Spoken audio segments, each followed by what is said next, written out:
రాష్ట్ర ముఖ్యమంత్రి అబద్ధాలలో ఆస్కారాలు వేచాడు. ఇంకా పెద్ద వర్షం కూడా ఇవ్వచ్చు. ఒక ముఖ్యమంత్రి స్థాయి వ్యక్తి ఇవాళ అంతకుముందు బీహార్ వైపు ఇదే చెప్పొచ్చాడు, ముంబై వైపు ఇదే చెప్పొచ్చాడు. బీహార్లో అక్కడ మీడియా, మహారాష్ట్రలో అక్కడ మీడియా వాస్తవాలు ఇక్కడికి వచ్చి తెలుసుకొని పోయి ముఖ్యమంత్రి గారు చెప్పేటి అన్ని అబద్ధాలే అని చెప్పి అక్కడ రాష్ట్రం కాబట్టి ఇవాళ రెండు రాష్ట్రాల్లో ఓడిపోవడానికి రాష్ట్ర ముఖ్యమంత్రి కారణం. బీహార్లో, మహారాష్ట్రలో, హర్యానాలో కాంగ్రెస్ పార్టీ ఓడిపోవడానికి కారణం మన రాష్ట్ర ముఖ్యమంత్రి గారే. ఎందుకంటే ఈయనే స్టార్ క్యాంపెయిన్గా వెళ్ళాడా, ఒకప్పుడు ఉపన్యాసాలు ఇచ్చినాడా, 6 గ్యారెంటీలు అమలు చేస్తాం వచ్చి చూసుకోండి అన్నారు. అప్పుడు మేము పోయినాం. కర్ణాటకలో చూడండి 6 గ్యారెంటీలు, తెలంగాణలో చూడండి గ్యారెంటీలు ఏమైనాయో, గ్యారెంటీలకే గ్యారెంటీలు లేని పరిస్థితి.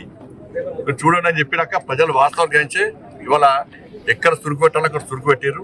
ఇవాళ కేరళలో జరిగే కూడా అదే పరిస్థితి. 2500 రూపాయలు రాష్ట్ర ముఖ్యమంత్రి ఇచ్చిన గుండె మీద చేసుకుని చెప్పు. 2500 రూపాయలు మహిళలకు ఇచ్చినావా? 6 గ్యారెంటీలు ఉంది కదా. 4000 రూపాయలు మీరు ఆసర పెన్షన్ ఇచ్చినావా? 6 గ్యారెంటీలు అది ఉంది కదా. తులం బంగారం ఎవరికైనా ఇచ్చినావా? నువ్వు స్కూటీలు ఎవరికైనా ఇచ్చినావా? రైతు కూలీలకు 12,000 రూపాయలు ఇచ్చినావా? కౌలు రైతులకు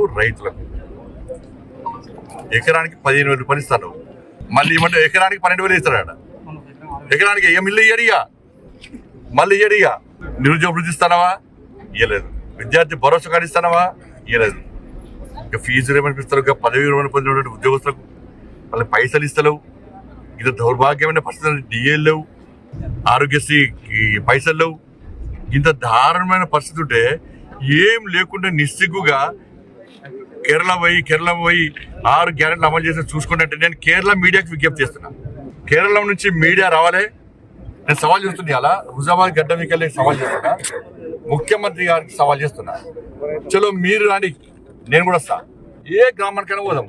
2500 రూపాయలు మాకు ఇస్తున్నా అని చెప్పి ఒక్క మహిళతో చెప్పిస్తే చలో నేను రాజీనామా చేస్తాను. నువ్వు రాజీనామా చేస్తావా? 4000 రూపాయలు ఆసరా పెన్షన్ ఇస్తున్నామని చెప్పి నువ్వు ఒప్పిస్తే నేను రాజీనామా చేస్తాను. నిరుద్యోగ వృత్తి ఇస్తున్నామంటే ఒప్పి రాజీనామా ఇస్తాను. లేకపోతే విద్యార్థి భరోసా కార్డు ఇస్తున్నామని చెప్పి ఒప్పి నేను రాజీనామా ఇస్తాను. రాజీనామా చేయి. రైతులకు నువ్వు ఇస్తానా 15,000 రూపాయలు రైతు భరోసా ఇస్తున్నట్టు ప్రూవ్ చేయి. రైతు కూలీలకు 12,000 ఇస్తా అని చెప్పి ప్రూవ్ చేయి. రాజీనామా చేస్తాను. 6 గ్యారెంటీలు అమలు చేయాలని ప్రూవ్ చేస్తా. నేను ప్రూవ్ చేయనంటే నేను రాజీనామా చేస్తాను. నువ్వు ప్రూవ్ చేస్తావు నువ్వు లేకపోతే రాజీనామా చేయి.